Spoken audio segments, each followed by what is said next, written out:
بسم الله الرحمن الرحيم تبارك الذي بيده الملك وهو على كل شيء قدير الذي خلق الموت والحياة ليبلوكم أيكم أحسن عملا وهو العزيز الغفور الذي خلق 7 سماوات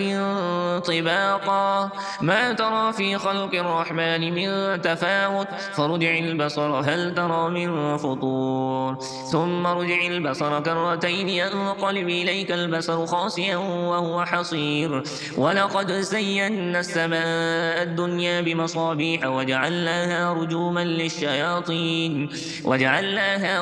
للشياطين وأعتدنا لهم عذاب السعير وللذين كفروا بربهم عذاب جهنم وبئس المصير إذا ألقوا فيها سمعوا لها شهيقا وهي تفور تكاد تميز من الغيظ كلما ألقي فيها فوج سألهم خزنتها ألم يأتكم نذير قالوا بلى قد جاءنا نذير فكذبنا وقلنا ما نزل الله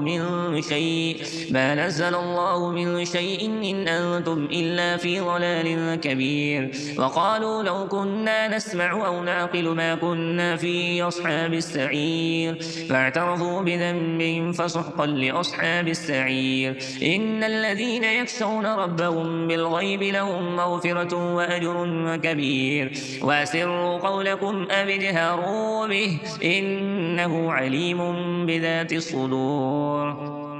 ألا يعلم من خلق وهو اللطيف الخبير هو الذي جعل لكم الأرض ذلولا فامشوا في مناكبها وكلوا من رزقه وإليه النشور أمنتم من في السماء أن يخسف بكم الأرض فإذا هي تمور أم أمنتم من في السماء أن يرسل عليكم حاصبا فستعلمون كيف نذير ولقد كذب الذين من قبلهم فكيف كان نكير أولم يروا إلى الطير فوقهم صافات ويقبض ما يمسكهن إلا الرحمن إنه بكل شيء بصير أمن هذا الذي هو جند لكم ينصركم من دون الرحمن إن الكافرون إلا في غرور أمن هذا الذي يرزقكم إن أمسك رزقه بل لجوا في عتو